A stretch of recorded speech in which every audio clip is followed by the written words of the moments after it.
Welcome to Study Faith with AI, where we use the power of AI to help you explore the Church of Jesus Christ of Latter-day Saints. I'm Meg Jensen. And I'm Paul Carter. And we're Google AIs. Whether you're a lifelong member or just starting to learn about the church, we're here to dive deep into its history, beliefs, and culture. So if you're ready to learn, you're in the right place. That's right. Let's get started. Okay, let's unpack this. Imagine someone standing shoulder to shoulder with a movement's founder, shaping its earliest doctrines, leading its people, seen by many, even by Revelation, as an equal. Yeah, really right there at the beginning. Exactly. That was Sidney Rigdon in the early days of the Latter-day Saint movement. Yet today, his name isn't as widely known as others from that era. Kind of faded, hasn't it? It has. What was his real impact? What caused the profound break with the man he stood beside, Joseph Smith? And what can his complex story tell us about the dynamics of faith, leadership, and, well, history itself? It's a fascinating journey, really, and to guide us through it, we're drawing on some really insightful sources. We have the very personal perspective of his son, John Wycliffe Rigdon. Right, an intimate look. Yeah, offering a view of his father's life, his beliefs, the family's experience. And we're also looking at academic analyses from Dialogue, a journal of Mormon thought. Which gives us that broader context. Exactly, that broader historical and theological view, sometimes offering, different angles on things. So our mission in this deep dive is to weave these accounts together. We want to explore Rigdon's journey, renowned preacher to key partner, delve into his significant influence and leadership, especially that crucial 1830 to 1844 period. That partnership phase. Right. Then understand where his path diverged from Joseph Smith's, recount the dramatic break, and see how he lived out his final years. We're trying to understand the man and his legacy through these historical records. Okay, so Sidney Rigdon, born 1793, Pennsylvania. His son's account paints this picture of a young man not really suited for farm labor. Not the rugged type. Apparently not. Often sickly, so instead he turned inward, devouring books. We're talking intense self-education history, the Bible, reading for hours, often just by the light of, hickory bark fires. Wow, reading by firelight, that really paints a picture, doesn't it? And it clearly paid off. Yeah. His son called him the best historian I ever saw, a deep biblical scholar. And that self-study gave him an incredible command of language, made him a natural, really compelling orator. You can see how that foundation led him into the ministry. For sure. Started as a Baptist preacher, Pennsylvania, Ohio. Quickly got a reputation for eloquence, took charge of a large church in Pittsburgh, pretty successful. But even early on, you see this pattern, right? Prioritizing conviction over maybe comfort or position. Yeah, the sources mention he resigned from that prominent Pittsburgh church because he just refused to teach the doctrine of infant damnation. He found it too horrible. Exactly. Couldn't stomach it, even if it was part of the standard creed. And that decision caused quite a bit of division. So after leaving the Baptists, he connected with Alexander Campbell. His son said they got their heads together, started what became the Campbellite Church or the Christian Disciples of Christ movement. a simpler approach? Very much so. Faith in Christ, baptism for remission of sins, Bible as the sole guide. It was appealing. Rigdon moved to Mentor, Ohio, built a large congregation there. By all accounts, he was on a path to, real influence in this new movement. But something was still missing for him. The sources say he wasn't finding the fullness of the gospel he was looking for. Right, and theological differences started emerging with Campbell, big ones. Rigdon strongly believed in the restoration of manifestations of spiritual gifts. Things like prophecy, visions. Speaking in tongues, healing, yeah. Things Campbell thought were, confined to the apostolic age. And there was another key difference too, wasn't there? Communal living. Rigdon yearned for reestablishing communal societies, holding property in common. Campbell was against that. So these weren't minor disagreements. No, they were fundamental. By 1830, these differences over spiritual gifts and communalism led Rigdon and his mentor congregation to actually separate from the Campbellite fellowship. He was actively searching for something more, a restoration of the New Testament church in its entirety. Which sets the stage perfectly for late October 1830. Exactly. 4 missionaries arrive in Mentor, Ohio. One of them, Parley P. Pratt, knew Rigdon from their earlier Baptist and Campbellite days. Pratt knew him. Yeah, and he'd persuaded her companions, Oliver Cowdery, Ziba Peterson, maybe Peter Whitmer, to go out of their way specifically to share their message with Rigdon. And what was the message? They presented him with the Book of Mormon, claimed it was a new revelation, translated from ancient gold plates found by a young man, Joseph Smith, in New York. Rigdon, the biblical scholar, must have been skeptical. Initially, yes. He told Pratt he already had one Bible he trusted, but he agreed to take the book. He let them preach in his church building that night. And his examination wasn't just casual reading. Not at all. His son's account is striking, describes his father reading day and night, comparing it intensely with the Bible, just immersing himself in it. And he became convinced. He did. He felt the Book of Mormon contained the answers he'd been searching for, the restoration of those spiritual gifts, baptism specifically for remission of sins, the literal gathering of the Jews, evidence of Christ's church in the Americas. It all resonated. There's that famous story about Joseph Smith's education too, right? Yeah, the conversation with Pratt. Rigdon, this accomplished scholar and orator, reasons that Smith, who was, 24, very little formal schooling, couldn't possibly have written such a complex book himself. So that lack of education actually became evidence for its divine origin in his mind. Exactly. That conviction, plus the doctrines lining up, sealed it for him. And his wife, Phoebe. Her son says she was fully supportive, willing to follow him into poverty again if needed. They'd apparently weighed the cost carefully. Despite the pushback from his congregation, they were apparently furious. Oh, yeah. Told him he was throwing away fame and fortune to follow a fool of a boy. But Rigdon was baptized November 14, 1830, along with Phoebe. He lost the new house his congregation built for him. The Campbellites cut ties. A huge leap of faith. Absolutely. He moved his family to Hiram, Ohio, then in December 1830 traveled to New York to meet Joseph Smith for the first time. He came back, according to the sources, totally convinced he'd found the everlasting gospel. Now, we have to address that recurring claim, the Spalding theory, the idea that Rigdon wrote the Book of Mormon using a manuscript by Solomon Spalding. Right. The sources we're looking at, especially his son's account, push back hard against this. Rigdon denied it consistently, publicly, and privately his whole life. And his son, John. He was adamant, testified he never saw any such manuscript, that his father wasn't involved in writing the Book of Mormon at all. He says Joseph Smith always claimed an angelic origin for the plates. And if Smith got them differently? It was a secret he guarded well from Rigdon. Rigdon's wife also testified he couldn't have written it without her knowing. The son basically frames the Spalding theory as something the world concocted to explain away the book's miraculous claims. Okay, so let's move into that core partnership period, 1830 to 1844. This is where Rigdon's influence seems immense. Oh, absolutely central. By 1833, he's ordained as Joseph Smith's first counselor, holds that position right up until Smith's death. And there was a specific revelation about his role. Yes, D&C 100 called him to write for him, be a spokesman, likened him to John the Baptist preparing the way. And the sources really stress that in these early years, say up to 37, 38, he wasn't just second in command. He was seen as, or functioned as, an equal partner in many ways. That's a key point. Why? Because he brought things Joseph Smith didn't have yet. Formal education, deep biblical scholarship, years of leadership experience from his ministry. And that crucial network. Exactly. Yeah. That huge network of former Campbellite followers. Think about this. The analyses point out that half of the original quorum of the 12 apostles came from Rigdon's old Campbellite circle. Wow. That's a massive influx of experienced people. It really is. It gave the movement organizational structure, credibility, especially in Ohio. Rigdon's background provided a foundation for Smith to build on, rapidly increasing the size and sort of sophistication of the church. And his influence went beyond just numbers and organization, right? It shaped the doctrine itself. Definitely. He co-received major revelations with Joseph Smith. D&C 76, The Vision, is the big one, introducing complex ideas about the afterlife. And wasn't there another revelation declaring them equal? Yes, D&C 90. Declared Rigdon and Frederick G. Williams accounted as equal with Joseph Smith in holding the keys of this last kingdom. Pretty explicit language. He also helped establish the written theology. Right, his lectures on faith.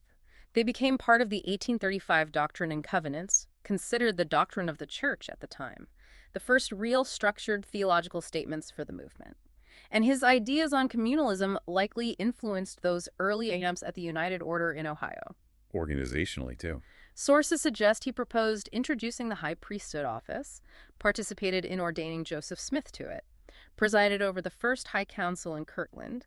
He even proposed changing the church's name in 1834 to the Church of the Latter-day Saints. Which stuck, obviously, and was inscribed on the Kirtland Temple. Exactly. His experience as a religious organizer was just foundational in those early years. Speaking of Kirtland, he was central to that whole era. Yeah. Gathering the saints there, building the temple. An incredible undertaking. Sources describe members working tirelessly despite being incredibly poor. And Rigdon preached a major sermon at the dedication in 1836. His son called it a great effort. Joseph Smith said it was forcible and sublime. But Kirtland wasn't just triumphs. There were major problems too, particularly with temporal affairs. Yeah, the Kirtland Safety Society Bank, his involvement there ended up being disastrous. It failed during the national financial panic of 1837. Leading to huge legal and money troubles. For both Rigdon and Smith, it got so bad they basically had to flee Kirtland in the middle of winter, 1837-1838, to avoid being arrested over the bank's failure. His son described that journey to Missouri as brutal. 1,000 miles, blizzards, sickness, just incredibly arduous. And they arrived in Missouri where tensions were already escalating. Which brings us to that controversial 4th of July speech in 1838. Right, in Far West. It started patriotically, but ended with this stark warning to persecutors. If attacked again, they'd carry the war to their doors, declaring it a war of extermination. His son felt that was unwise. Yeah, he thought it just inflamed tensions, poured fuel on the fire, and this period saw terrible violence, Mormon retaliation, but also atrocities against them, like the Haun's Mill massacre. And Rigdon ended up imprisoned with Joseph Smith. In Liberty Jail, late 1838, early 1839, his son visited him there. It's interesting, his son's account specifically denies that story about Joseph Smith III being ordained by his father in jail. Says he would have known he was with young Joseph constantly. Rigdon eventually escaped. Yeah, with help from a friendly guard in early 39. Rejoined his family in Quincy, Illinois.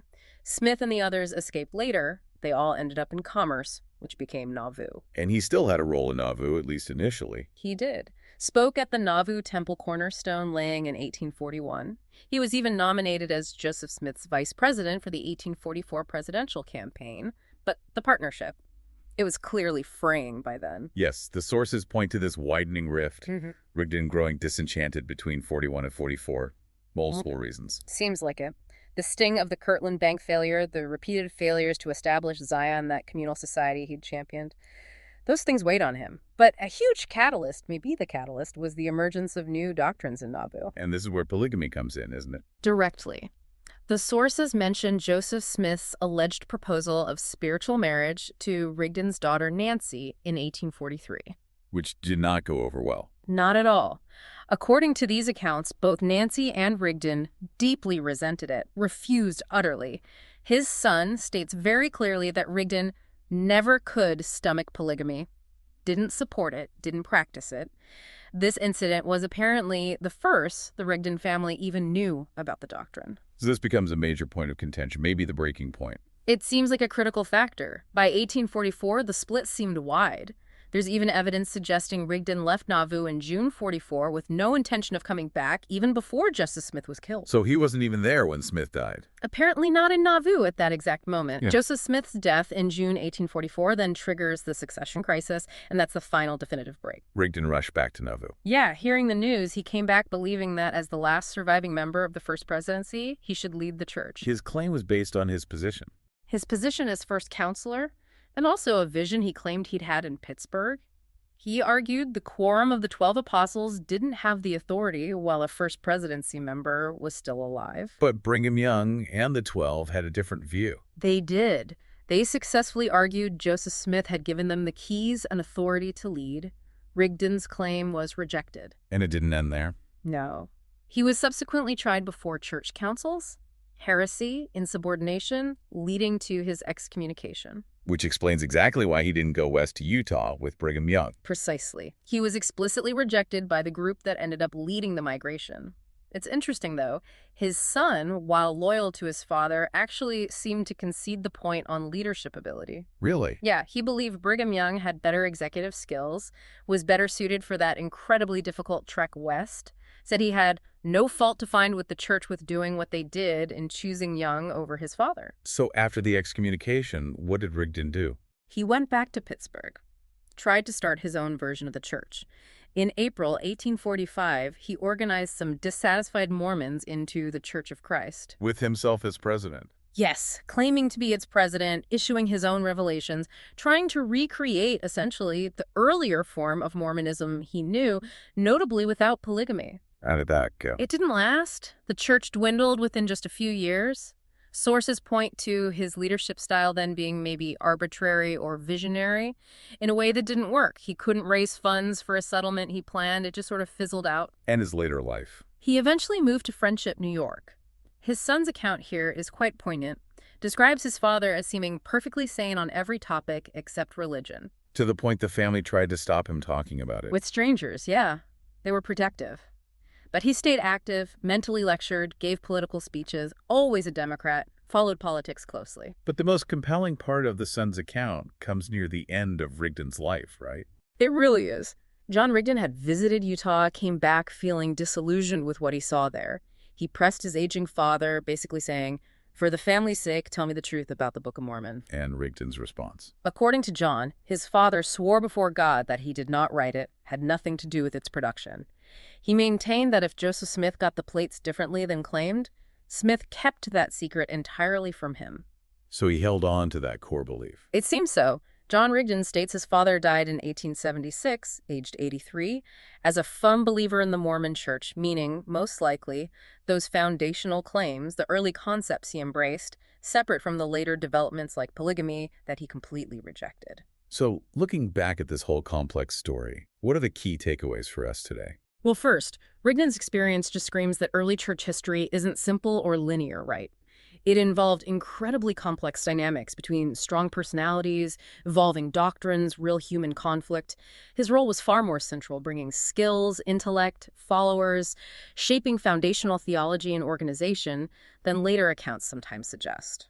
Understanding him helps us see how a leader's background, his focus on spiritual gifts, communal living, could really influence a new movement's core beliefs, even inspiring specific revelations or organizational structures like the high priesthood or the church name. Absolutely.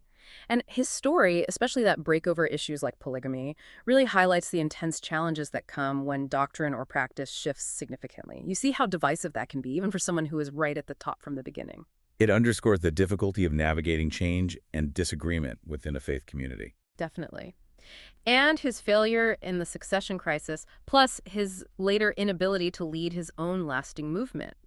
That offers insights into leadership qualities needed in crisis, the complexities of authority claims, especially when things are changing rapidly. And finally, that testimony from his family about his dying conviction. Right.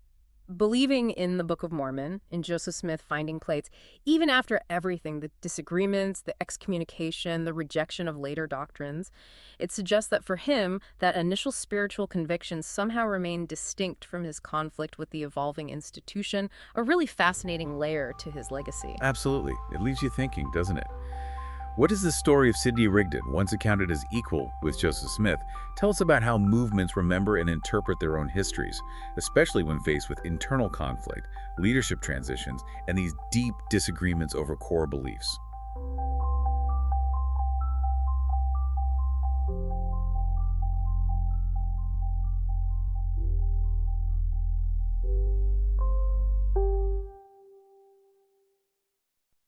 If you find value in this exploration, please like, share, follow, and consider becoming a subscriber. Your contributions help keep these conversations going and allows us to maintain the highest quality production. You can find all the details at studyfaithwithai.com. Thank you for being part of this journey.